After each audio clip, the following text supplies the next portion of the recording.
It's 2 o'clock, and I'm very happy to see a lot of you join in. 36 of you have joined in so far, but the registrations came for a lot more. I think there's over 78 of you that have registered and joined in for this session. At this session, we are talking about instruction and how to take your classroom pedagogical some basic tasks onto the Moodle and how to learn how to do it. So these sessions are not totally talking about experience. We did that in a webinar, best practices in April and May. In these series, we are concentrating on a mode whereby we hope that you will learn and pick up some of the technicalities and we are able to satisfy some of the queries you have about some processes in these instructional tasks. We will go on to the agenda for the day. Before I start the agenda, I think I'll invite Suleiman, who is the host of your Zoom meeting, to set the netiquette, and then I'll continue. Good afternoon, everyone. There are a few things to mention before we start this webinar. Please make sure that your full name is mentioned in your Zoom profile. It will be easy for us to identify you because we have to issue the certificates. And please keep your video turned off if your internet connection is not good. In order to avoid any sort of unnecessary distortion, we will keep you all mute. But if you have a question to ask, do leave it in the chat and we will answer your questions. We are also recording this webinar and it will be uploaded on YouTube. Thank you. Thank you, Suleiman. I don't know what I would do without him. He takes a lot of headache off my table. Just to very quickly say that Moodle is an acronym. We did that yesterday also. We had module 0, and it's a modular object-oriented dynamic learning environment. And somebody asked about how why was Moodle and Google Classrooms and other why were they different? So Google Classroom and some other LMS provide LMS-like opportunities. It's a place where you can literally house. It's an environment where all your instructional tasks that you do in a classroom are placed online and function pretty well with a distant mode.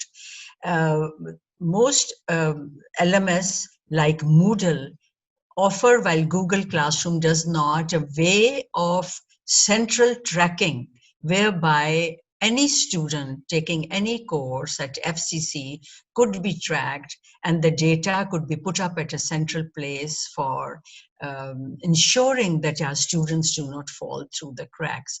And that was the initial purpose when CLT worked with a group of faculty to work on Moodle, was to actually provide a forum whereby we could ensure that every one of our students succeeded. Today in the Moodle instruction, before I go on and call upon our expert, just to let you know that though we have started Moodle in fall 2014, and right now I have some numbers that tell you that out of 302 faculty, that includes university faculty and visiting faculty, that are working, that work during the spring semester, the data shows that 126 of you actually use the quiz format and must be in varying degrees of competence. 44 of you worked on assignments, which we'll also work today. And 191 of you worked on assignments. 44 worked only on Turnitin assignments. I have heard that Turnitin through Moodle can be a bit of a strain. And then, of course, many of you went into uploading files, 272, which is a great number. That means you're putting up your materials, instructional materials. That's a very good, shows a trend whereby we are all moving to 100% reliance probably on LMS, and it will become a way of life. Even so, in the pre-preparation form that we sent you, out of the 78 people that we sent it to, only 48 of you responded, but you have given quizzes a high priority. So Elizabeth, for you, that means quiz is the way to go.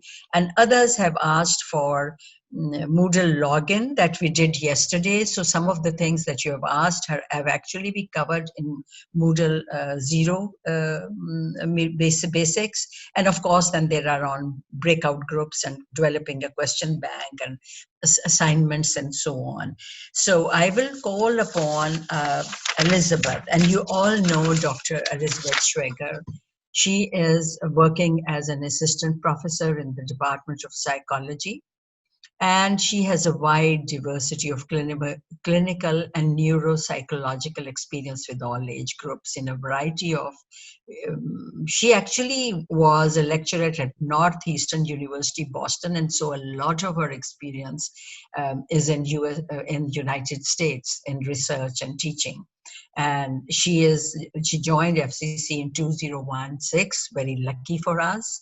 And she established FCCU's Cognitive Psychology Research Laboratory in 2018. Her areas of expertise are very wide and range across specializations that a layman like me has a hard time understanding. Elizabeth, thank you so much for being here. We are indebted. And you are one of, I was looking at your Moodle record, and you are one of the, I think, not even 10 or 15 faculty on the campus who actually do a wide range of activities on Moodle. So very, very, very proud and honored to have you. And you're going to basically start off with quiz. And you will, of course, just to say that we are not responding to some of, as an initial requirement, we will not be responding to college side or non-FCC faculty that have joined this meeting. There are a few. This webinar focuses primarily upon university teachers, and we will give them priority. If we have time, we will take on questions from other people too. Please put your questions in chat, and after every section, Sabah and Elizabeth, after every section where you can find a break, we'll stop, and if we'll see if there are any questions regarding the section that you have covered. So over to you, Elizabeth. Thank you. Sure, thank you so much. So let me see if I can share my screen. And I'm going to turn off my video just in case I have any problems with my internet connection. All right, so we're talking today about using technology to your advantage. So really what we're talking about is using technology, especially using Moodle.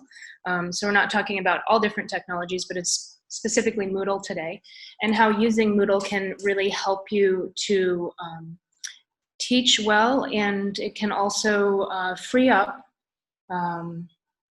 you up so that you can actually spend more time interacting with the students. So this is a really great, Moodle is a really great tool that you can use in a lot of different ways, and we're really just going to touch the surface today.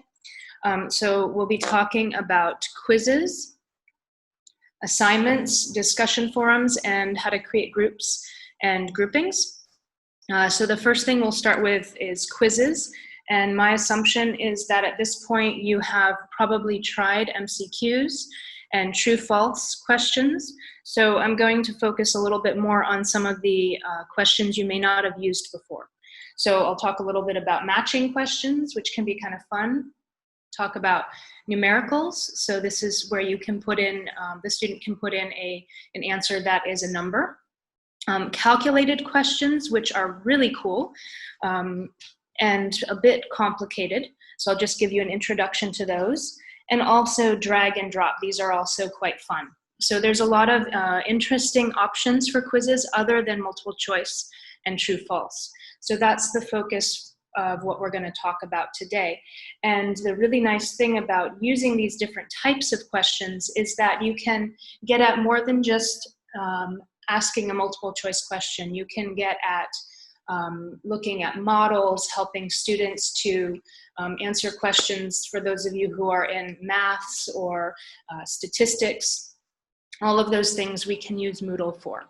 So when we're looking at quizzes, of course, there is all these different settings in quizzes, first of all, that we look at. We have timing options. So this is where you can set the quiz to open at a certain time, close at a certain time. If you want to set it to be only 15 minutes long, layout of the quiz can be different. So you can have one question per page. You can have multiple questions per page. You can have questions that behave in a different way. So you can shuffle the answers within questions, especially this is helpful for those multiple choice questions, if you want to kind of reduce the incidence of cheating. And then also we have review options. So this is just basically when can the students see their feedback? Do they see it during the attempt as they're going through? This is a really nice option if you are wanting to do practice quizzes, because sometimes, especially in mathematical kinds of courses, it can be helpful for the students to have these kind of practice quizzes where they get immediate feedback and they can change their options and learn through quizzing. You can also have a review that happens after the quiz is closed so that you can reduce the likelihood of cheating. So there's lots of options in the settings. I'm not going to focus so much on that because we have lots of videos on that. What I'm going to focus on is adding different kinds of questions. So as I said before, there are many different kinds of questions.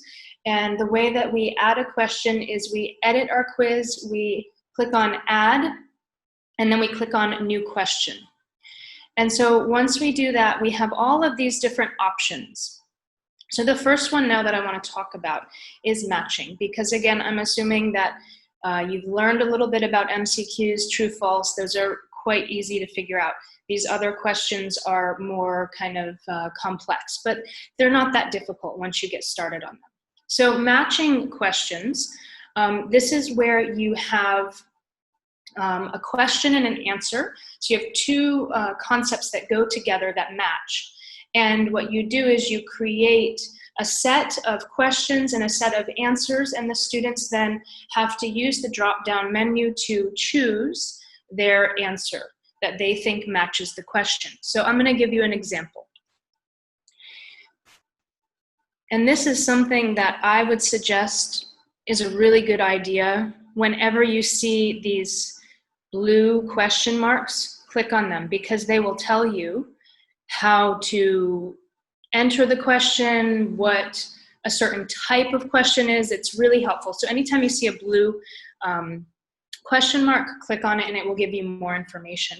So when we're looking at matching questions, as with any question, we have to create a question name and a question text. So that's always the first thing. And you can also save into different categories, and Dr. Sabha will be talking about that. So I've created my question here about measures of central tendency. So this is a statistics course, and I've given the question text. This is the instruction that the students will see when they see the question. I've said, read the following questions carefully and match the correct answer to each question. So here I have the answers. So you can see that I have question number 1, what is the average of a group of numbers called? And I have the answer here, mean. Then I have the next question and its answer, and the next question and its answer, and the next question and its answer. So this is, I've now created a group of questions and a group of answers. And I go and I click Save Changes down at the bottom. And then what I can do is I have my question here that's been created. What I can do is I can click on this little magnifying glass here. So basically, if I click somewhere over here, it brings me back to this page. And if I click here, it deletes the question. If I click here, I can change the value that goes into the question. So if it's 1 mark, 2 marks, 3 marks, etc. And here is where I can take a look and I can see what the students will see. So if I click on that button there, I get this. So this top portion here is what the students will see. And I can actually try the question out. So here is my question itself at the top. And then here are all of the questions that I had within that question. And then I have all these drop-down menus. I have 4 drop-down menus. And if I click on it, I get all of these options, and I have to choose one of those options. So this is a basic matching question. I have question here, now I have to choose what's the right answer. Question here, the next one I have to choose the correct answer, etc. And so this I get to check and see what it looks like to the student. And so when the student is taking the quiz, is giving the quiz, this is what it will look like. This here gives me information, technical information about what the quiz is looking like. So how the questions behave, the display options, all of those technical pieces that we covered when we looked at settings. So this is a matching question. So this can be a nice way if you have kind of one concept that has sub-concepts, categories within it, and you want to test if they can understand, can differentiate between the different concepts. It's a fun way to test the students also. So that's matching type questions. Then we have numericals. So folks who are in maths or anything that has to do with numbers, this is a really helpful type of question. So the only thing with this is that it allows a numerical response. That's it. You can also allow for partially correct answers. So if you know that there's a common error that students make when they're computing standard deviation, you can put that answer in as an incorrect answer with specific feedback that you forgot to do this step. You know, you forgot to take the absolute values, or you forgot to take the squares of that. So you can, if you know that there's certain types of errors that students make, you can actually give them feedback on those specific errors, on those specific answers. You can also give partial credit or full credit if you want for answers that are partially correct. So for example, if a student was supposed to round off and they didn't, or if there's kind of, if you think, well, if they get within a certain decimal point of the correct answer, then they should get partial credit. So the nice thing about numericals is you can use numbers for the answers, and you also can choose the amount of error that is allowed. So when I click on this type of question, now I'm editing a numerical question. Again, I have the category that it's in. If I wanted to change the category, I would just unclick the use the category and change the category. I've given the question name standard deviation so that later on when I'm looking at my question bank, I can easily pull out this question again. The question text is about what is the standard deviation, so it gives a set of numbers, and I expect the students to then work that out and give the answer.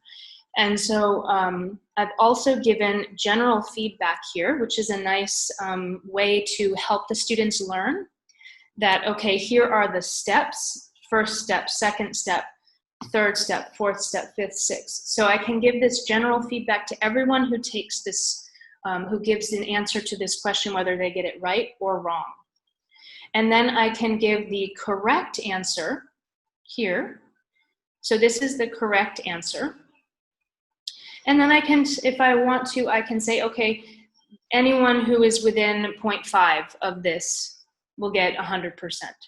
So that means that when the student sees this question, so here's the student looking at this question, they put in the answer and they click submit, they will see that even if it wasn't quite exactly correct, they got 100%, and then they get feedback here. So you have lots of options with this. It's a really nice way to give partial credit if you want, and to use numerical questions. So here's another example of a numerical question. This has to do with z-scores. So here's the question, here's the question name, here's how many marks I'm giving for it, and here are the answers. So here I've given an answer 1.5, and I'm not allowing any error.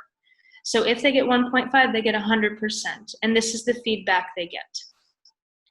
So again, this is really nice if you think about teaching, because you can give them immediate, direct, very specific feedback, which is one of the best ways, as we know, as educators, we know it's the best way to give feedback is very specific feedback.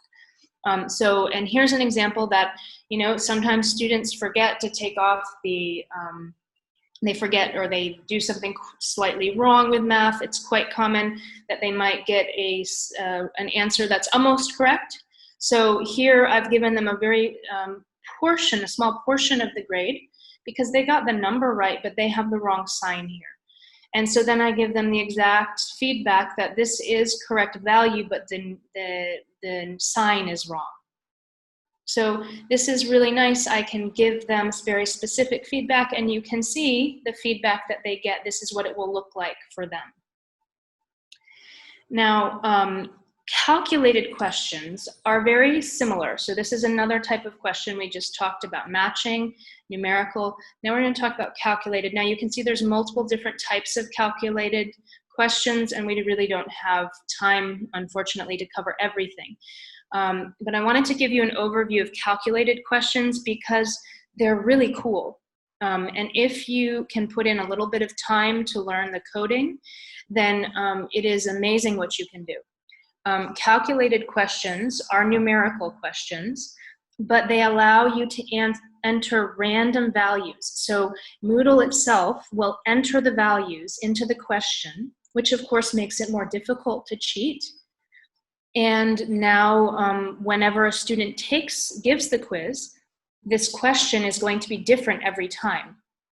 So you have the benefit of being able to see if the student understands the concept, is not just kind of giving an answer based on what a friend has done in the course or whatever. So it makes it more difficult to cheat, and if you have to give the answers now, instead of giving a numerical value like we did before, we have to give the answers now in the form of formulas.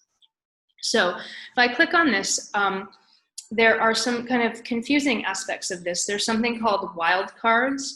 Wildcards are just values that will be entered into the question randomly to replace whatever you've given as a wildcard value. And these wildcard values have to be bracketed by these, I don't know what these are called, these wavy kind of brackets. So if you put in these wavy kind of brackets, then what Moodle will do is it will enter some kind of number within a range in place of A, and another number within a certain range in place of B. So when you put in your question, you will put in your question, what is the square root of A, B, C, D, whatever. And so then when you put in your formula, when you put in your answer, it's a formula. So this is a little more complex, but I think if you are into maths, if that's what you're teaching, then this is a really, really great way to test your students. Again, because whatever I have here in my formula, whatever I have in my question, so here is the question I put in. Find the area of a square that is A by B. And this is what comes up for the student. What is the area of a rectangle that is 4.8 by 7.9? And every single time a student gives this question, a different value will come in place of the A and the B. And the great thing is that Moodle, because Moodle has this formula, Moodle will just multiply those values, and whatever the student puts in, they will compare that to the values and be able to say if it's true or false. So this is a really, really great way to calculate, to do a question that is numerical in nature. Again, you would have to learn some of the formulas and how to enter them, what kind of coding is required. But as I did a little bit of research, and you could do this too, just a simple search of coding and using calculated types questions, you get lots of really great resources that can tell you what kind of functions are used, what kind of letters. It's just really, the information is out there. And so I would suggest if you are someone who needs to use math type questions, this is a really great option. And again, a simple search, just simply search on Google how to do calculated questions and you get all the information you would need. You probably could even find the formulas for whatever it was that you wanted to do. And so when I did this search, it seemed to me that a lot of the formulas are similar to what you would put into Excel. So again, it will take a little bit of work, but what you get out of it is really great. It's super helpful, I think, for those people who are maths folks. So those are calculated questions. Now we also have this really cool category of drag and drop. So there's a couple of different options for drag and drop. I'm going to show you the drag and drop onto an image. So this is helpful if you're working with models. So I'm going to talk about neurons because I'm a psychology teacher. But you could use it for any type of model, maps, figures, whatever. If you're trying to test if students know the parts of the brain, etc., anything, you can use this, this type of question. So it's a really cool question. The first thing, as always, is we have our question name, our text, our category, how many marks there should be, and if we wanted to give feedback, we could. Here we have a preview of the image that the students will see. Right now you can see there's nothing there. So what I would do is I click choose a file and my files show up. And so I downloaded a picture of a neuron missing the labels. So I choose this one, and when I choose it, it now will show up. This is what it will look like on the question. And now I click on the next section. This is draggable items here. So when I expand this section, I have this question here. So this is the type of, is it going to be a text or is it going to be an image? So for this, I've given a text. So when I click on text, I get this option down here. And this is where I will enter the value that I want. So for example, dendrites. If I wanted to use an image, I would change this to draggable image, and I would choose an image file from my computer or drag and drop it here. Once I go through and I do all of these draggable items, so I just went through, did draggable text, put in dendrites, then did draggable text, put in the next one, all the way through till I have all of my items here. And if I need to create, if let's say I had 3 more, 5 more, I just click on blanks for 3 more draggable items. And I can just keep going as many as I want. So I've entered all of these. Now I'm going to go down to the drop zones. So when I expand drop zone, it gives me options for all of my different draggable items. So when I click here, I get these options. So I chose dendrites here, axon, axon hillock, terminal ends. Now I've chosen myelin sheath. And whenever I do that, it takes me to this picture here.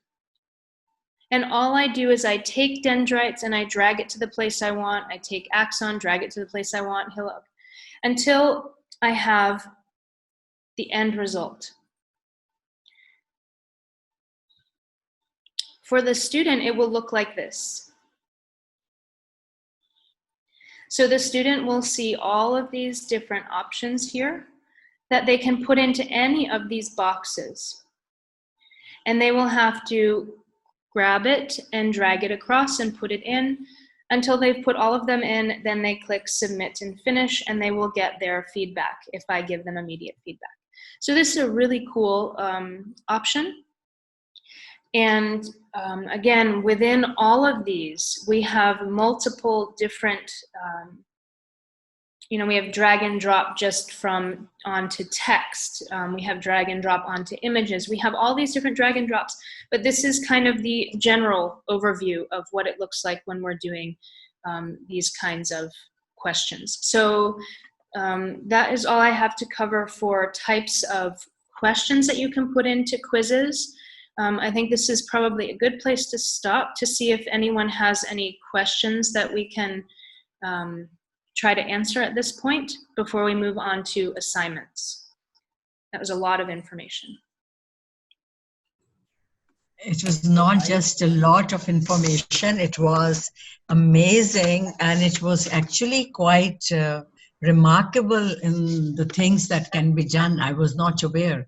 I see that Rehan Siddiqui, our youngest learner, has a question.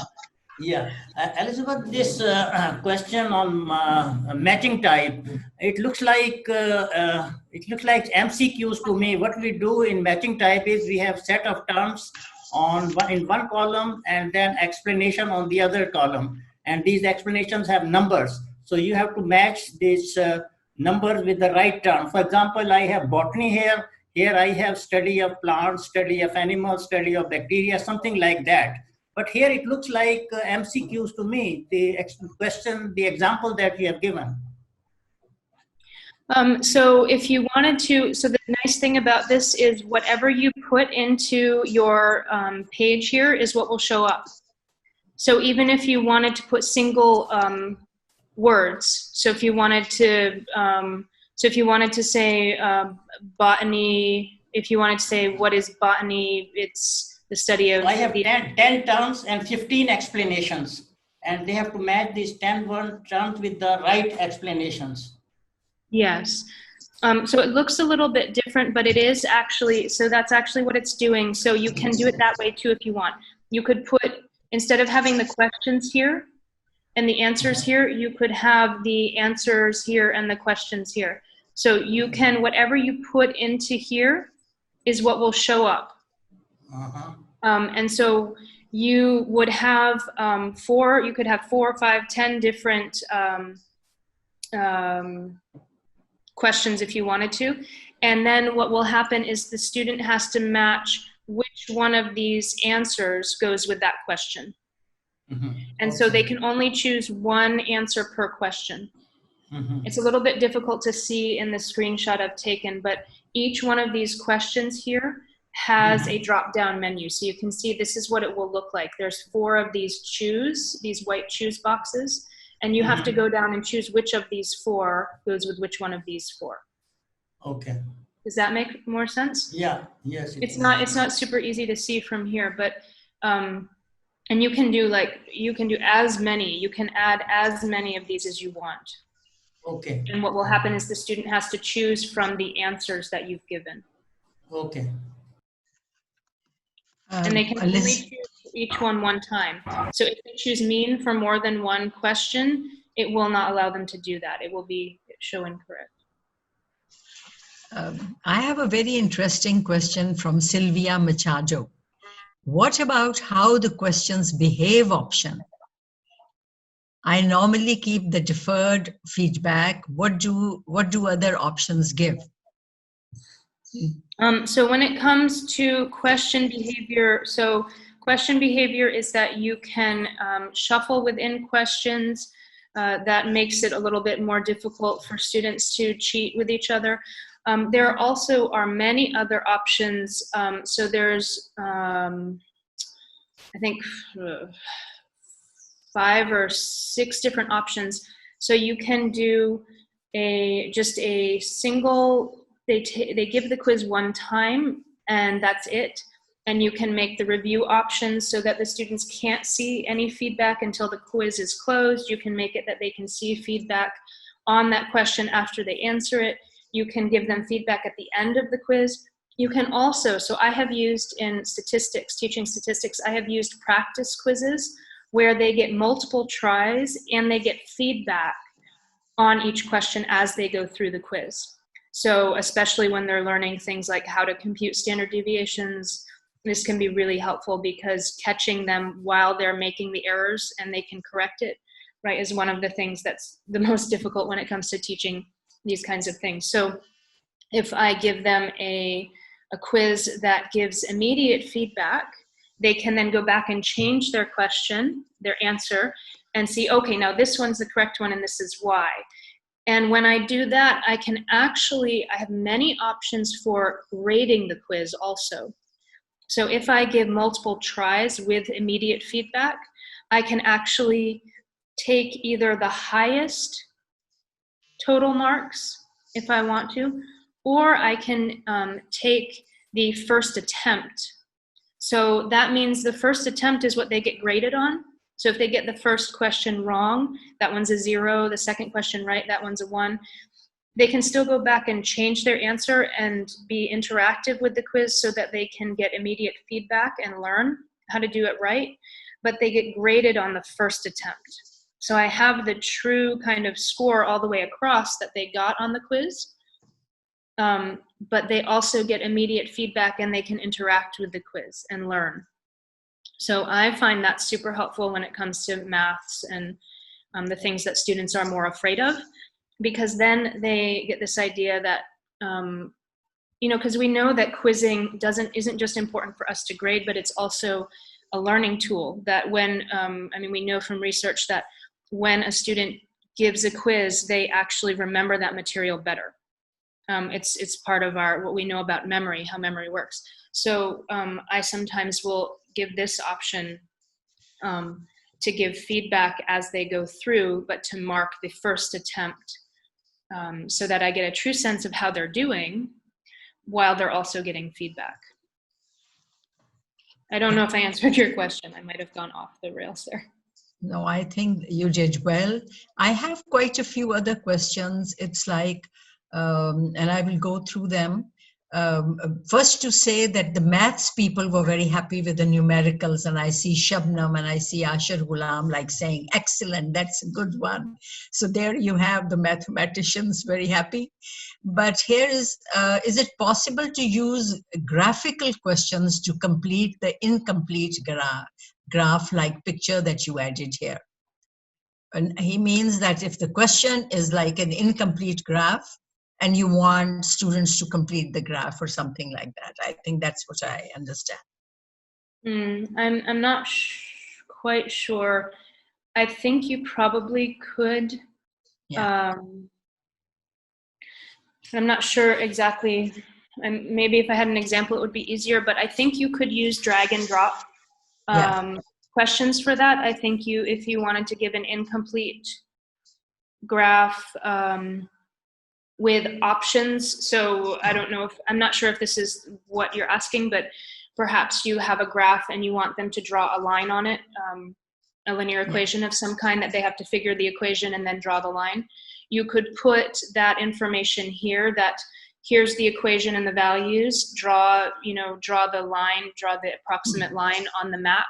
So you could give on the image, you could give a graph, and then you could use, instead of draggable text, you could use draggable image, and you could include, a positive, a negative, a curvilinear. You could put different images that they could put into the graph, perhaps.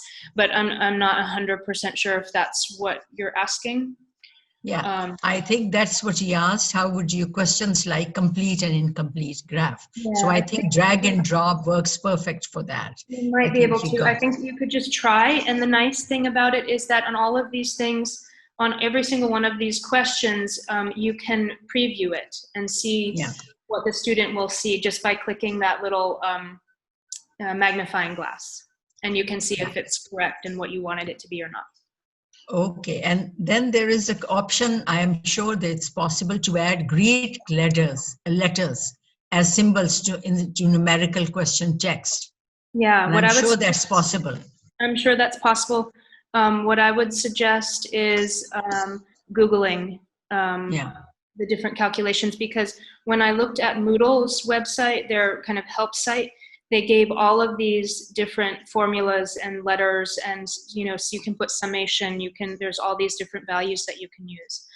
So I would say probably it's possible, and I would direct you to if you just Google it and try it out, It will and then work, yeah. test it out. It should work.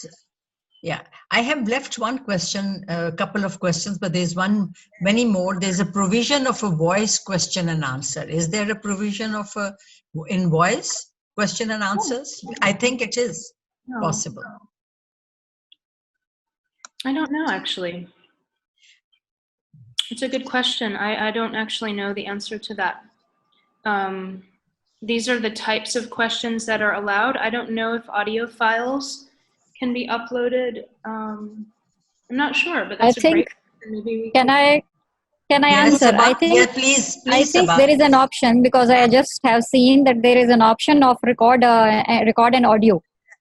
Okay. Wherever you have your question, wherever you have to put your question, there is an option of recording audio. So, Okay, great. Right here. Yep. Yeah, it's there. Yeah. Record an audio, record an video. Yes. Both could be used. Yep. Yeah. So we can put it. Okay. And now Shaista is repeatedly saying there are lots of other questions coming in. Shaista wants about essay type questions, but I thought that that would be covered as a component of assignments. What do you say, Elizabeth and Sabah? I think, do you want to answer, Sabah, or? No, you go ahead, Elizabeth. Is there an essay type question, quiz or something? But I don't think quiz can be essay type. There have to be question type essays. There is an essay type. Essay questions, I'm sorry, essay questions. And what do you do with those? Well, in what happened in essay type questions, we have to manually check those. So we could not have right answers. Yeah. So we can put essay type questions, and when we can give them lines to write down, or maybe upload a file like an answer, but we have to manually check it, and we cannot define answers there. So that's the essay type, basically. Right. And another interesting and a simple one, I think, is can there be a start time, number of attempts for different groups and so on? I think that is there in the quizzes, no? Start time, deadlines, when do you, a number of attempts you are allowed. Yeah. It's in the timing section. Yeah. Yeah. And then that type of the question behavior includes the how many types. And again, I would say whenever, even when I create a new quiz, I will oftentimes click these blue question marks, because they tell you exactly what each option means. And so it's really helpful to use that help button. Yeah. Okay, Sylvia always does the most difficult questions. Can Moodle choose randomly from the question bank? I think we'll come to the question bank, Sylvia. Yeah. Can you save your question for that time? We are going to talk about question bank. So I'll pass for now. While making a new quiz, how to use the questions from previously formed quizzes, that is Ashar Ghulam. Yeah, you just click here. You can use from question bank or random question here. Yeah. All right, that's where you get it from. And I think Dr. Sabo will talk about that. Yes. And I think most of people, how can we add figure-based MCQs? I am sorry, you didn't understand. Figure-based MCQs? That means that there is a figure in the MCQ, and how do you add those? We can do that. Okay. There is an image option. Whenever you are writing your question, there is an option for adding an image. Yeah. So you can add any image. I also did that. I added image to the file, so they have to answer something about that image. You can add, yes, Dr. Elizabeth is showing right. Image option is there, yes. Yeah. So what I see on that quiz sheet of the general, there are lots of icons for different things. There's actually a video recorder. I am sorry, it's so small that I couldn't see. Elizabeth, could you help us go through the different icons on the top and explain a bit? Right, so these here are just formatting. This is here if you want to provide a link that they can go to. Okay. And these are the other possible options. In addition to a written question, you can have images, videos, audios, etc.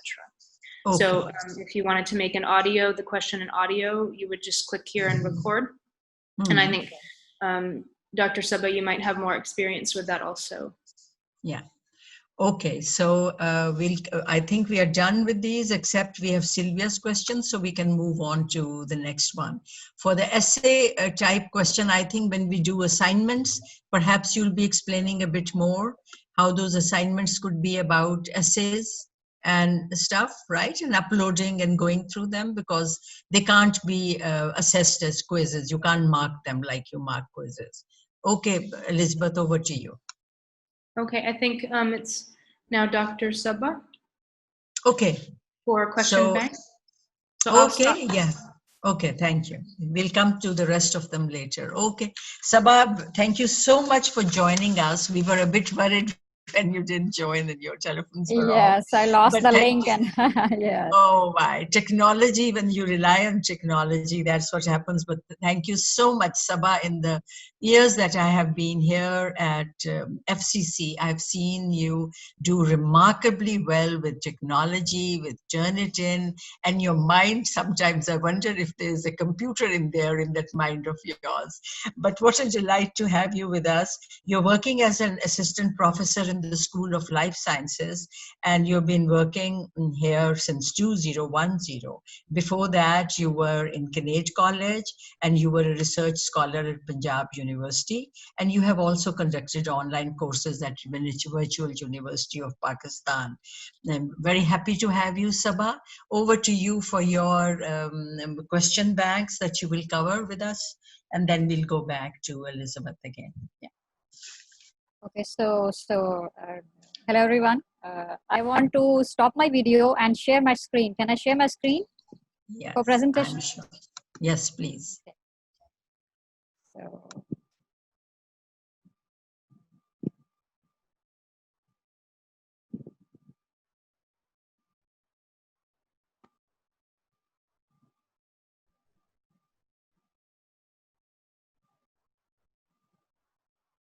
So, I'm going to talk about, I hope everyone can see my screen. Okay, so I have to talk about question bank in Moodle. Now, question bank is an important feature. What is question bank? It is basically a database of questions. So question bank is basically a database of questions that we can make or design for any one course. For any course, we can design a set of questions. Like in the beginning, we can make a lot of questions, or sometimes what happens that questions come into our mind and we make them. So we can store them in our course as a question bank, and then we can later use them for a quiz, or maybe for a, we can say, uh, exam or whatever. Any type of question could be added in question bank. It could be MCQs, it could be MCQ, it could be short question, it could be essay type or any other type. So what is it basically? What's the next feature? It is basically an organized set of questions in which we can make categories, and we can also tag certain questions. For example, if we have taken a question from a chapter, we can tag it. If we have taken a question from a particular topic, we can also put it into a category. Then we can import the questions. We can import the questions from Word file or from a text file or another file, and we can also export those questions back. So these are the things that we can do with question bank. So how it looks like? First of all, the layout. Layout is this, that question bank, when we go to any course, for example, we log into a screen, we go to the home page, and then we go to a particular course. Like I just opened this course. This is an old one in 2018, as you can see. Then I can go to the question bank. Here it looks how it looks like. The question bank, questions, categories, import and export. It's showing 4 features. Here I am on the question bank part. Next is how to access the question bank. Actually, what happened that this is different in different types of Moodle layouts. In our FCC's layout, it looks like this. Then we go to home page. Then we have to go to course page. Then to the settings. From settings, we go to more. And from more, we go to questions in the question bank. Now, let me show you how to do it. Now, this layout may be different in different universities, Moodle, how they set it up by the IT person. So if you see a YouTube video, which belong to another university, this layout may be different.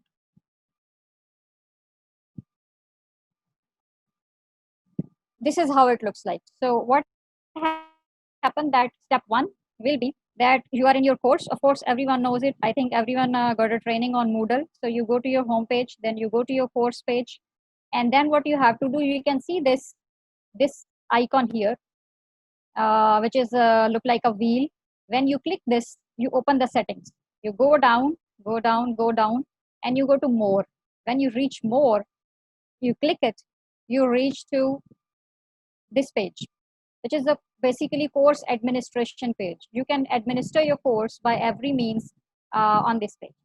So in course administration, you can see various options are there. Your users, you can adjust your users, you can edit the settings and so on. You just go down. At the end, you see question bank. If you click this, you will reach here. Here is the question bank. This is a simple one that I just have developed for exemplifying. So my question bank, now I am on the question bank page. On the question bank page, you see questions, you see categories, you see import, and you see export options. You can say them tabs. I'll call tabs. The questions tab, here are my questions. When I click this tab, I'll go down to my questions. All types of questions are there. If I go to categories, I'll see categories. If I go to import and export. So let's explain the questions part. Here you can see categories are shown. Default means that the first category for every course, all the questions for your course are shown here. If you select subcategories, you'll go to subs. So default setting. Then if you want to find out something, some questions, set of questions by tags, you can go here and you click your term. For example, I will say biology. I'll see all the biology related questions here. Down there are search options. If I click search options, I can search my different questions by category. Then create a new question. Now, this is not necessary that all the time, sorry. So this is not necessary that all the time I am uploading the questions in bulk. Sometimes I want to make a small question using this option. So this option is basically create a new question, is basically for creating a question. If I click this, I'll go to a page on which I can create any type of question. MCQ, short question, essay type, numerical, whatever. Then at the end, you can see my questions. All the questions that I have added here. Here you can see this is a detailed question, a description question. This one, you can see a more, I say portrait-like page. This is essay type question. Here you can see the dots and dashes. These are the MCQs. So here you can easily categorize by this icon that which type of question is this. Then here you can see in front of each question the different things. First one is the tag. If you click this, you will find out which tag is this. This one is second one. This wheel is basically to edit the question. If I want to edit my question, I can click this wheel. If I want to copy the question, here this lens is basically to, I think Dr. Elizabeth already have told you that this lens is basically for viewing the question from the student's point of view. I mean, how the students will see it. So this small thing is for that.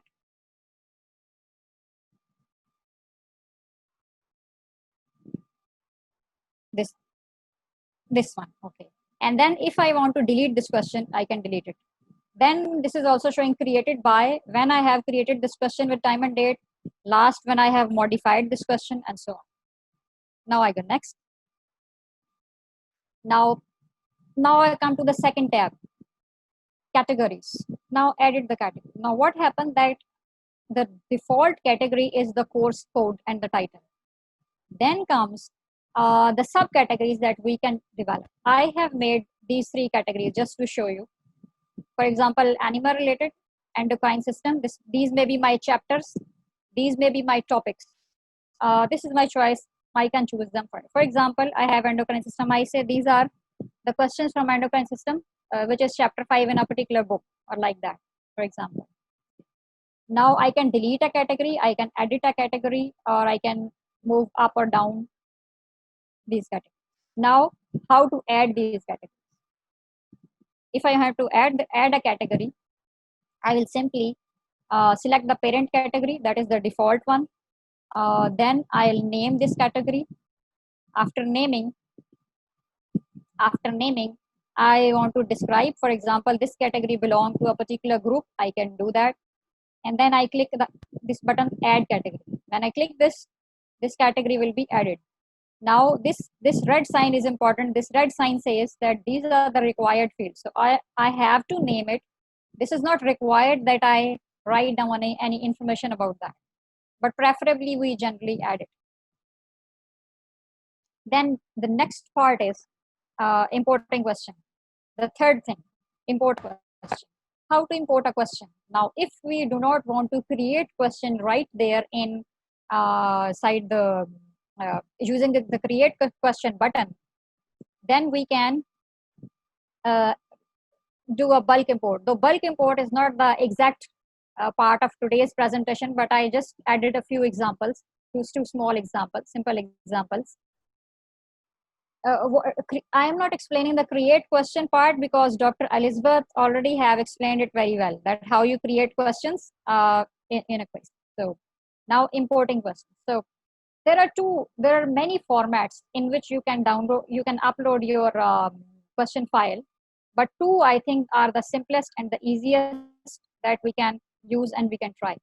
So one is icon format and the second is the GIF format. Now, icon format and GIF format both are basically precisely the plain text formats.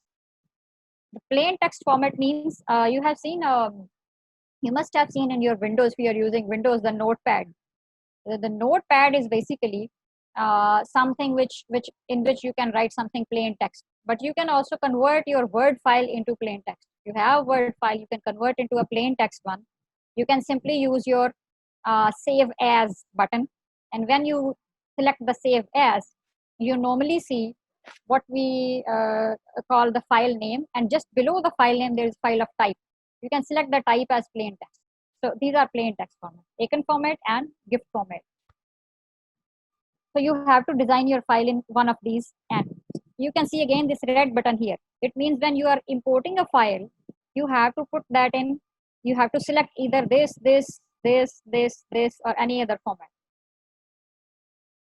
For MCQs, I prefer this icon format because I thought it looks more easy. Then for short questions, I selected the GIF format. Then when we have formatted our file, I'll just show the files how I've made those. You click choose the file. It should not be larger than 160 MB. This is a limit, but generally our questions are not that large. When we select that file, we have to click import and we are there. So when we import it, we can see many of the questions which are imported here. So when we import it, you can see questions like this. Imported 5 questions from a file. Then we go to continue. When we go to continue, we can see that these questions are added in our question bank. And here you can see select button from which we can select them to add to any quiz.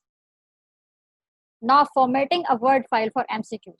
Two examples I have added, that how to format a Word file for MCQs.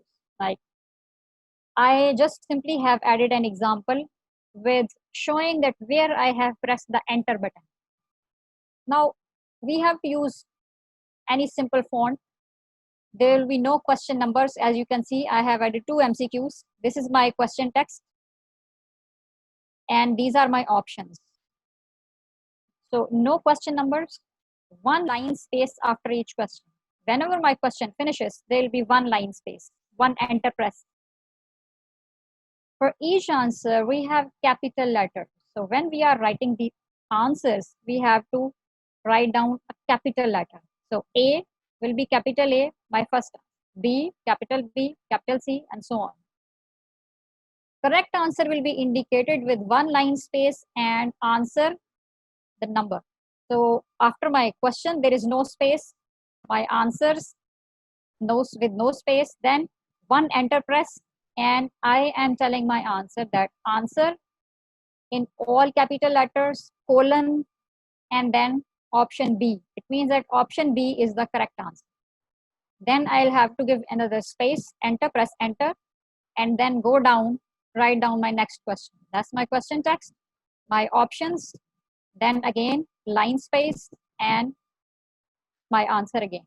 So this is the example. This is how we have to format a Word file.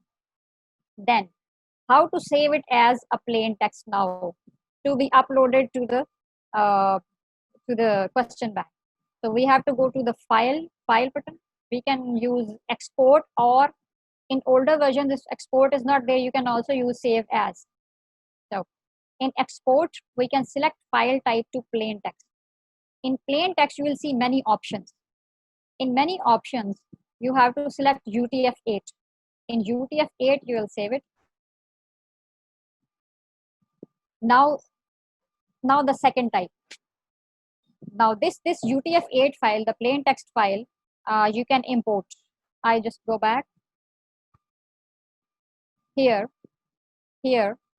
Our file is ready. We will click this icon format. Then we will choose our file, the text file, plain text that we have just created. And then we have to go to the import. When we import it, we'll see our questions like this.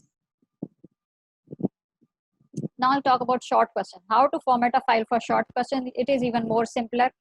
For this, we will select the GIF format. GIF is basically the general import format template. So we have to format our Word file just like below, simply. Very simple. You simply write down your questions, give us line space.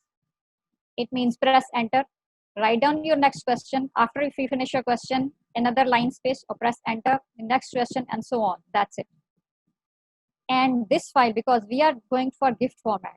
So in GIF format, what we have to do, we have to, in my office, which is Office 365, I can go for export.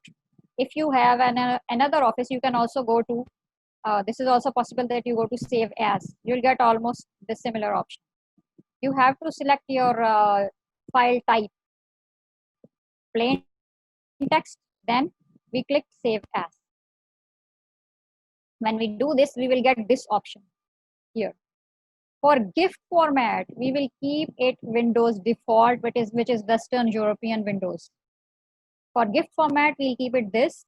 But if we have to save it in UTF format, we have to click the other encoding. In other encoding, here we'll find out UTF-8. Otherwise, for GIF format, for short questions, we will keep it Windows default. Do not change it. Just make sure it is, if you check here, it will be Western European Windows. We press OK, and our file will be saved. Now we can use this file. I go back. Now, what we have to do? So that was the formatting of a short questions or essay type or any other types of question format, which are descriptive. We'll select file format as the gift format. When we have this, we select this. Again, we choose the file. Now we have to choose the file which was saved as Windows default plain text. Then we click import, and that will be imported. So these are the two ways in which we can do it. When we finish with the import, we will see our questions just like the other way. So this is the example. For example, now the next thing, the last part of it. We are finished with the import. Last part is export. Now sometimes there is a need that we export the questions as well. We keep them in Moodle, but we also want them to be on a hard disk for some other kind of use. We can also export them. So let's go to the export of the last part. Now export give us lesser file format option. It gives us only 3 options. GIF format. We can download our file in a GIF format. We can download our file in an XML format or XHTML format. I suggest GIF format is the simplest. That is plain text. So we select the GIF format. If you are if you are comfortable working with the XML or XHTML format, you can select these two. So we say simply gift format. Then export categories. This is not necessary that we want to download all the questions in one file. We can separate them by categories. Now categories are helpful for us, because what we can do, we can select a particular category from here. Here you can see the arrowheads. We can click these and we can open to find out various options. For example, if I want to download only the endocrine system related questions, I can do that. When I have selected, I want to download all my questions, I'll simply select default category. Then I say export questions to file. When I click this button, I'll see this option that do I want to open this file right now with a particular software, or I want to save the file. I would like to save the file or open the file. If I open the file, that will be open in a temporary window, and then later on I can save it. Or if I saved a file, I can save it directly in any category, any directory wherever I want on my hard disk. So when I download my file, it somehow looks like this. I can see my question, answers, so on and so on. Now, when I am ready with my question bank, I have many questions in my question bank. I want to add those to my quiz. You already have learned how to make a quiz, so I'm just skipping those steps and just jumping up to the jumping on to the edit quiz. So when you have made a quiz already, you have this button edit quiz. No questions are added yet. You can see here. So edit quiz. I click the edit quiz button. In edit quiz, I have many options. Dr. Elizabeth have told you adding a new question. Now, if you have a question bank, you can simply select a question from question bank. So I say I will select this second part from question bank. Say add button. From add button, I'll go to from question bank. When I click this, I'll just go to my question bank. Here my question bank is shown. Now I want to select as many questions as I want. Now my tags and filters and categories are very beneficial. If I want to find out any particular kind of questions from a category, here you simply select a category. If I click this, I'll find out like my categories are endocrine system, entomology, any chapter. I can select all, I can click this and I'll find out all those details. I can select those questions by category, or I can also select those questions by tags. Now when I select these, ultimately I have to check these boxes to select the questions. I have to press add selected questions to the quiz. So when I add these, in my quiz, you can see I'm editing my quiz. I got these questions here. From here, if we want to move these questions up and down, we have this button. If we want to edit these questions, we have this button. If we want to preview our questions, we can have this particular one. If I am not comfortable with this question, want to delete it, we can delete it. Next is the marks. We can define the marks. Now, if I want to view, for example, I can go back. So whenever I have finished all my questions, I have just added 2, for example. I can add 10, 20, 30, whatever I want. And then when I have finished doing this, I'll save my quiz. Here will be the save button. I'll save my quiz. And when I finish saving, I can go to the next part, that attempt quiz now. If I want to try this, that how this quiz will be shown to the students, I'll click this to see what happens. So this is how, if I click this is how my quiz starts. It says question 1, here's my question text, here are my options, and I have to select my option and I can go to the next page. Whenever I finish all of the questions, I can finish attempt. Or this is not necessary that whenever I open a quiz, for example, if I have 20 questions, I do not want to see all the 20 questions. Now I have seen a few. I can select those from here, like you can see question 1, question 2, I can select here. If I see randomly a few questions, after that I can finish my attempt to go back to my regular page. So this was all about question bank. and its common uses. Now I think more could be learned by questions. So thank you, and I'm here for your questions. Yes, Sabah, thank you so much. The first question was by on random question types, but I think the random question types are in the categories where the question bank and quiz questions, and there are 3 categories, and the random question was right there. But there's no, is there a random question possibility in the question bank? A random question type should be for before we do not appear in the question. Well, this is possible if we hide it. If we hide it, there are possibilities. Sorry, if I think share my video. Okay, so this is possible. I think we can hide the quiz from the students. We want to add some questions. Well, benefit of question bank is this, that this is not shown to the students, of course. Students will see only that we add to the quiz. Before adding, they cannot see anything.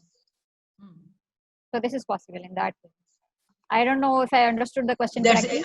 Yeah, because random question types is a different category where probably different students see different questions. Shabnam, would you like to explain There is a what you meant? possibility, yes. Yeah. I think that's a random question. Yeah, Shabnam? There is a possibility. There is a possibility. What happened that I have not tried it yet, but what happened that there is an option in Moodle that you can assign groups.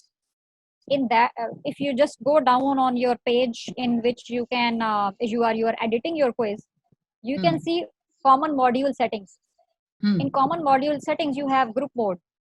So if you have groups, you have to add the groups before, of course. But if you have groups, you can assign different sets to different groups. This is possible. Yeah. I mean, close to whatever they are asking. Not exactly, but. There are lots of, for both you and Elizabeth, while you were doing your, you were explaining, there were lots of thank yous coming for excellent work. But there's one from Rabia. Is it possible to do a copy paste from a Word file on my computer for questions? I think that's possible. It's like uploading a file. This is absolutely possible. This is like uploading a file. Or if I suggest that if you do not want to add questions in bulk and you want to add a few, it's better if you go by create a new question. You can, if you would like to share my screen and show it, I can do that. Yeah, I think what we'll do is we'll come back to that after we're done with what Elizabeth has to say, because she has a lot of ground to cover. We'll hold on to that question and we'll come back to it. Sabah, do remember if we have time to do that and to show it to our simply faculty. They can do it by create a new question. Remember, there is an option create a new question. In that, they can simply copy and paste. Okay, great. That's simple.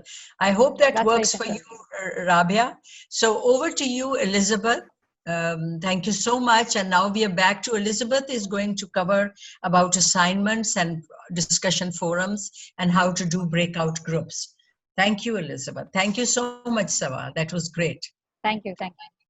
Okay, so well, let's see if we can, we have still 3 different areas we're going to cover. We have assignments, we have discussion forums, and making groups. So when it comes to assignments, when you are adding an assignment, of course, you click on assignment and click add, and you'll have all these different options in your assignments settings.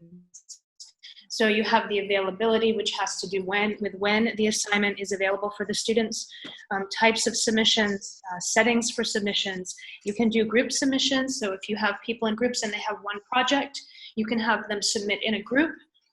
You also have different notifications that you can turn on or off, grading, and activity completion.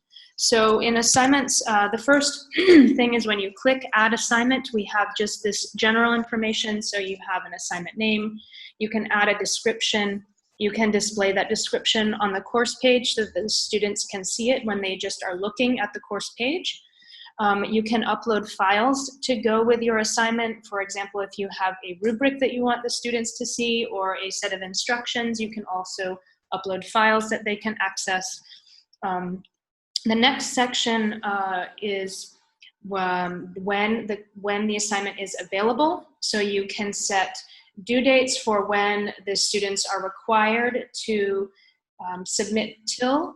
You can also, it's a bit cut off here, but there is also you can open the assignment at a certain date. So for example, you might give a week within which they can upload the assignment at any point during that time. You can also set cutoff dates if you want. If you don't set cutoff dates, here I have not set that. So the students will be able to still upload after the due date. It will show that they are late. If I don't want students to be able to upload anything after the cutoff date, after the due date, I can enable the cutoff date. This next section is submission types. So there are two types of submissions. You can do online text or file submissions. So what I would suggest here is that if you want to be able to just do all of your marking on Moodle, you can do online text. They have to copy and paste the text. The nice thing about this is that the formatting usually does come through and you don't have to download anything. It's just right there. You give the feedback as you're going through and it just all stays on Moodle. However, if you would like to upload your files and check on Turnitin, probably the better option is using file submissions. And the nice thing about this is that when you download the file submissions, it downloads in a zip file, and all of the students' submissions are titled. Actually, the title of the document is their name. So you can take that zip file and you can upload. You can do a bulk upload to Turnitin to check the files. I have tried using Turnitin assignments on Moodle. The trouble is that we keep running out of accounts. So I've never actually been able to completely use a Turnitin assignment for my students. There's always tends to be an issue of not having enough accounts. So I just use it, file submissions, download the files in a zip file and upload them onto Turnitin. Again, the nice thing is that Moodle titles all of your files by the student name, so you can very easily keep track as you're marking. Here you also have the option of enabling a word limit. You can also change the maximum number of files to upload. If you choose file submission, you can choose 1 file, 2 files, etc. And as always, as Dr. Saba mentioned, 160 megabytes is basically the blanket maximum size throughout Moodle. And if you wanted a specific file type, only certain file types, you could choose that as well. Feedback types, when it comes to feedback types, you have the option of giving a comments box that the students can see. You can use an offline grading worksheet that you can download and put information in. And you can also use feedback files. So that means you can upload if you wanted to take a file down and do track changes and give the student feedback. You can then upload that file. You can also do comment inline, so this will give comments in the student's actual file in the text. So these are your options for feedback types. I would say try out a few of them. There's lots of options here for giving feedback to students. And then we also have submission settings. The first submission setting is requiring the students to click the submit button. I have had not such a great experience with putting this on yes, so I always use no, because the students, sometimes they forget to click submit. And so they have uploaded the file and thought that they had finished it, but they didn't click submit. So I think it's just easier to not require them to click submit. Also, this one here, require that students accept the submission statement. I think this one is great. So what I do here is I write a statement about originality of their work, plagiarism, the penalties for that. So they are required actually to accept that submission statement that I have written this myself, I have done this myself, and that does also help to keep them honest. You can change whether or not the attempts are reopened. You can make the attempts just 1 or unlimited. For assignments, I just figure unlimited is fine. Then they can change it if they realize they want to upload a new file. So The next section is group submission settings. So we can, if we have groupings, which I'll talk about in a little while, we can change this to yes, that they submit in groups. Then you have, it can be difficult when you're working with groups and you have them upload and one of them uploads and the other doesn't, and then you think that someone missed it and they didn't. So you can have them submit in groups, and that's really helpful for keeping track of what's been submitted and not. And also you have these notifications. So when a student uploads a submission, you can click yes and you'll receive an email notification whenever anyone has uploaded something. I often turn this off because my email box gets flooded. You can also notify students when the assignment has been graded, so they will receive an email when you have marked their assignment. So those are notifications. And then we have grading, and we have restricted access. So when it comes to grading, you can change your values to be points or marks or percentage, and you can write down the maximum grade you want. The nice thing is that hopefully when you talk about grade books, you'll learn about how to weight grades. So you don't have to worry so much about the points. You just put in whatever the marks are for the assignment. And then you have grading method. And grading method, we have 3 options. Simple direct grading. This is where you just put in the value and any feedback. You can create a marking guide, and you can create a rubric. I find that rubrics are really helpful, and Mr. Shaker has made a video of how to create rubrics, and it's really great. It's so nice. You just go through and you click each of the marks that you've given on the rubric. The rubric is right there. You can give additional feedback on each section if you want, and Moodle automatically computes the marks for you. It's really great. You can put, if you have created in your gradebook a category, you can put your this assignment into that specific category.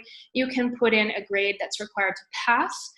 This is nice because then the students can see how they're doing, and those grades that are less than passing will be highlighted for them in their gradebook. You can also do blind marking, and so this is an option that you don't see the student information. So you don't know who it is that you're marking.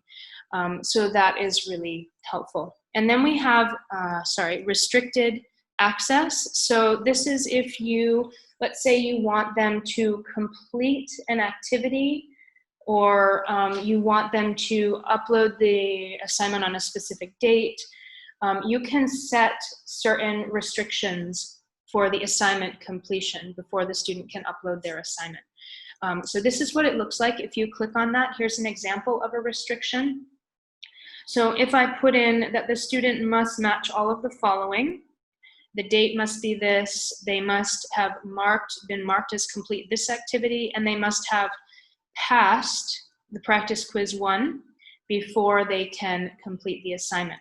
So this gives you the option that you can tell the students, you need to review this web page, you need to read this article before completing the activity. And so Moodle can track whether or not they have accessed. They can't see, Moodle can't tell you if they've read it or not, but at least that they have viewed it. You can see if the student has not viewed it, then they won't be able to submit the assignment. So you can put this in as kind of a way to ensure that they've at least opened the material that you've asked them to do. So I've used this at times. It does get difficult with students who don't understand that they actually do have to read the article or access the thing before they can submit, and they just try to submit and they say, ma'am, I can't do it. So you have to just be very clear with them that you really have to read this article, you have to do this, you will not be able to submit the assignment until or unless you do those things. So this is restrictions. So before we move on to forums, are there any questions?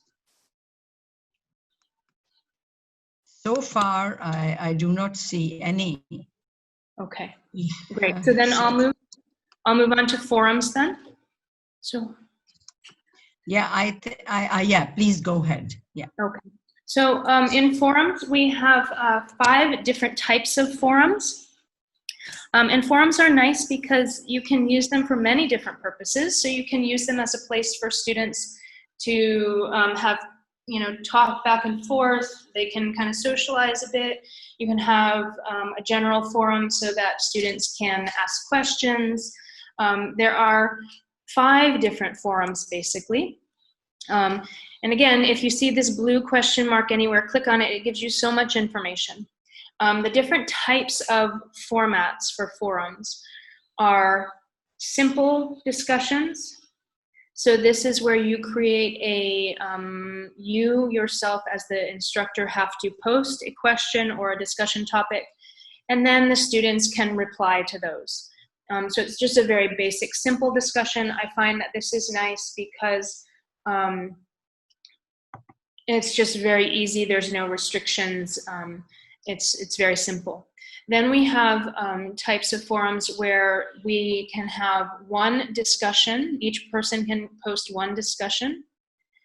And then they can, anyone can reply to those discussions. So in this one, I find, I haven't used this one as much. The one that I have used more is number 3, that the students first have to post their responses before viewing other students' posts. I find this is most helpful if you're using kind of the forum as to kind of see what people's perspectives are, or to ask them to produce something that you're going to mark, because now they don't have the option of seeing other people's responses and just copying them. So I like the Q&A forum. That's my favorite one to use. You can also use just a blog-like kind of forum. So in this standard forum in a blog, anyone can post a new discussion at any time. And it's just kind of very free. So this one, I often use a standard forum kind of on the front of my Moodle page, so that students can ask any questions about the course, or can give an area where they can just be free about, just discussing whatever comes up. So I find that's helpful for those kinds of purposes. And then we have standard forum that is not in a blog-like format that you can also use. So once we choose which type of forum, we can add a new forum here. So we put in the name, we put in some kind of description of what they have to do. I've chosen Q&A forum. You can see down here, this is where the 5 options would come up. And then I click save, and here is where it shows on my course page. I'll click on that, it opens up and it gives the description, and then I can add a new question. I go down, I want to make sure that I click on this, send forum post notifications with no editing time delay, or it will take about 30 minutes for it to post. So I usually click this to not have an editing delay. And then post to forum, and it will show up for the students to respond to. One thing that I've noticed is that some of these forums require you as the instructor to post a question before the students can respond in any way. So you just have to make sure that if you choose one of those, that you do post a question in advance so that the students can respond. So these 2 here, these standard forums, these ones you don't have to post. Anyone can post at any time. But on some of these other ones, you actually have to, as the instructor, post a question first so that they can respond to it. So that's forums. And the nice thing about forums is you can create, I'm going to talk about groupings in a minute. And if you create groupings, then you can open a forum just to a specific group of people, just to a specific group of students. So I just have to talk about groupings next, and then we're done. Do we have any questions before I jump into that? No, I don't see any questions. I think you finished your forum about how putting up groups in a discussion forum, and then perhaps there'll be some questions later on. Okay. So this is how we set up groups. There's a couple of different things we can do. We can set groups, we can do groupings. So I'm going to go through that now. So basically you go to your participants tab, and this is what will come up. You will click on the settings button and then click on groups. Once you click on that, it will bring you to this page. You can see there's groups, groupings, and overview. So basically groups, when you're putting together groups, you have to create your groups first. You can also auto-create groups or import groups, but we really don't have time to go into that. So you can create groups. You can also, it's very interesting, you can also allow the students to choose their groups if you want to as well. But again, we're running out of time. So we can create groups. Once you click on that, it takes you to this page. You give the group a name. You can give them an ID number if you want and a description. You then have this option here of uploading pictures if you want, so you can be very creative with the way you make your groups. I've just put in the name and the group ID and click Save Changes. Then it brings you here back to the Groups tab. Team 1 is now here in Groups, and there's no team members yet. So I'm going to then click Add Remove Users. And I click on that, and this is what I get. So I'll have all of my students' names and emails here. So I can use the search key, or I can just go through my students and click on whatever ones I want. And then I click Add, and they will move over here. Now, when I go back to my groups page, I will see that Team 1 has 3 people in it, and it will give me the names of the students. And so I can go through and create all of the groups that I want.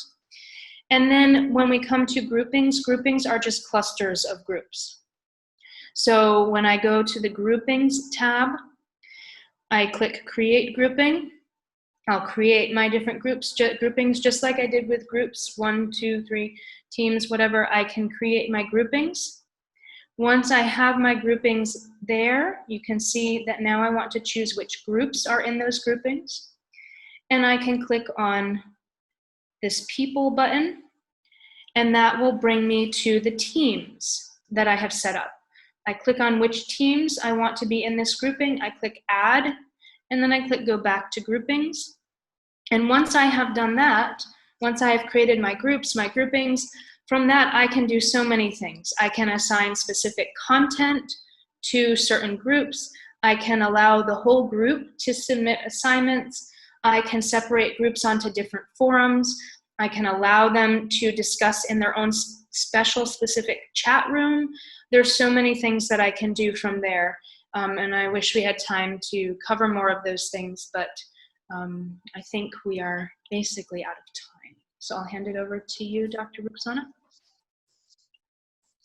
Yes, thank you so much. That was a handful, Elizabeth. What an amount of information. Very quickly, for my own clarity, you talked about group and groupings. Now, Yeah. I understand groups, and groupings would be groups of, grouping would be one of a number of groups together. But why would you put them differently? So you can create groups. You can do whatever you're comfortable with. So if you just want to create groups and have those groups work on their own material and have their own discussions and have their own chats and all of that, that's fine. You can also, if you have, perhaps you have 7 groups, 8 groups, and you want to have a debate or something. So you want one group to be for and one group against. You could then put 4 of the groups in one grouping and 4 of the groups in another grouping. And then you can do it according to groupings.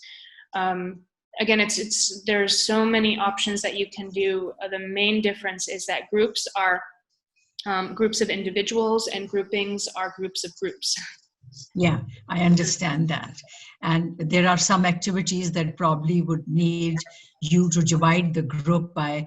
And when you do groupings, I think all the guidelines that we have learned how to put up groups that are a mixture by gender, by different variations in CGPA or other categories could actually be considered while you make a group. And when you go through that list of your students, probably you would have a fair idea what students to group together so that the group has a more equitable working across the whole class. And so I think those things would apply when you make your groups, and those practices that we have learned will always stay helpful. Is there any other questions? Because we do have another 5 minutes to go. I don't see anybody raising questions, except that there are lots of thanks coming through. We still have, is there any questions that we could take? Or is it this, remember there was something we said we'd come back to it after, if we had time. Did we leave something for that?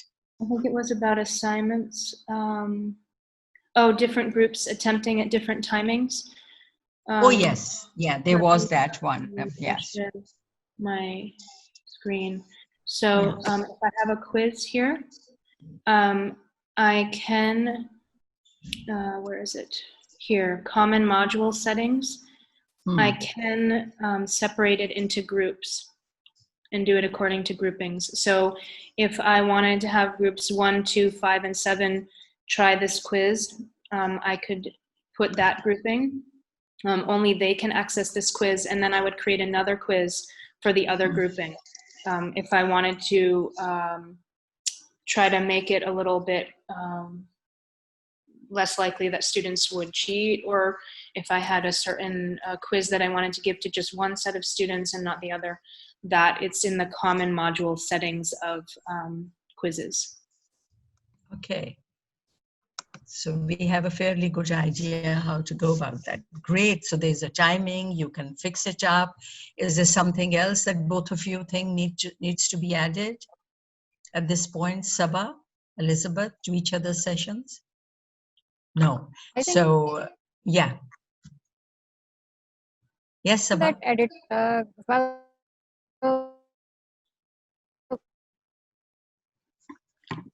we should add it. On the top of it, we can see a shuffle. Not only the questions will be shuffled, but the answers, the ABCDs, these will also be shuffled. So this will be very difficult for the students to copy. So on the top of the edit quiz, just there's a button shuffle. Always check that. Not only your questions, but your options will also be shuffled. So yeah, Sabah, your voice is breaking up. I think your A for all. Option A may be D for another. Yeah, yes, I understand. I will repeat what you. I don't know. Yeah, you stopped the video, but even then your voice was breaking up. If I understand, and I'll repeat it, and please check me if I've said it right. You're saying that the shuffle button actually randomizes the questions in such a manner that not only do the questions are different for different students in that, as you put them up, but they can also be the ABC also, the numbering also changes. So students have no idea of knowing who got what question, either by the order of the numbers or either by the question, right? That is what you said. So you can shuffle within the question, and that's what's available on the, when you edit the quiz. And then you can also shuffle the questions within the quiz, so they get a different order of questions. Every student gets a different order, so it's within within the quiz. So it is very helpful. Yeah. Okay, great. People are saying, Sabah has said, try shuffle in the edit quiz section. When you edit, then you get the option to shuffle. Great. And questions and also the options can be shuffled. Again, thank you so much. There is a request also that if the PowerPoints could be shared, and of course, when we post the video, we will be posting the PowerPoints as well along with that. And thank you so much. It is better if these are either emailed to us or uploaded on Moodle. Great. I think a lot of, we could do that in FAQs. Already we have FAQs and a lot of information is there, but the webinars have been laid out as a group of different instructional tasks in one go.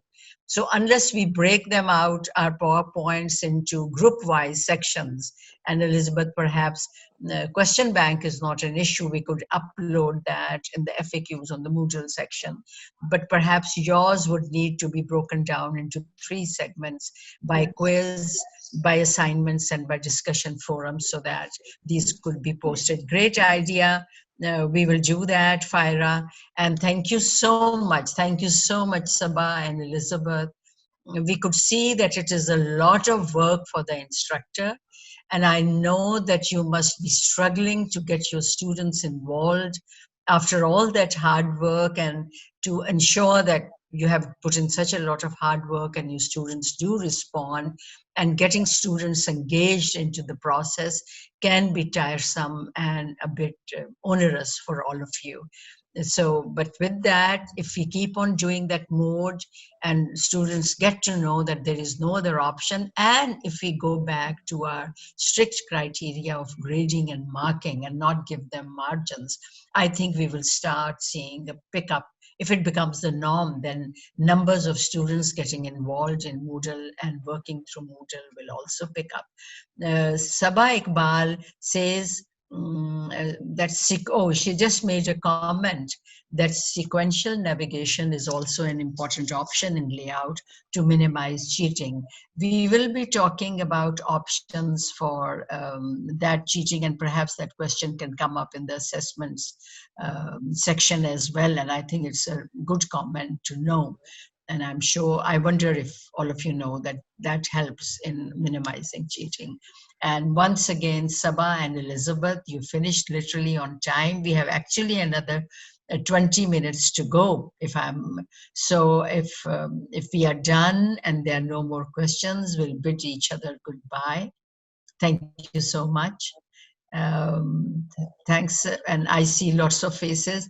Just to add, since we have time, and I was looking at the Moodle usage, and I have noticed that there are only like 25 faculty in the university that are using 6 to 8 functions, instructional functions on Moodle, like quiz, assignments, discussions, uploading files, and a couple of other things. And do you know that both of you fall in those 25 faculty? Of course, there are another few who do that, but most faculty are in between 3 to 4. And I'm surprised to see that Shabnam is again one of the ones who does a lot of work. Kuratulan does a lot of work. They're both here. There are quite a few. Ivan Sunil, I see him here right under, he is, visible on my screen under your slot, Elizabeth. And he is he's one of the maximum users, like 8 instructional charts. That is the only one that we caught in our data, if there were any more that were being used. So Sunil uses 8, Sabah uses some 8 functions that I saw, those were the maximum. And so we are very, very proud to have such remarkable faculty. And it's a delight to work with you. And thank you so much all. Thank you. Goodbye.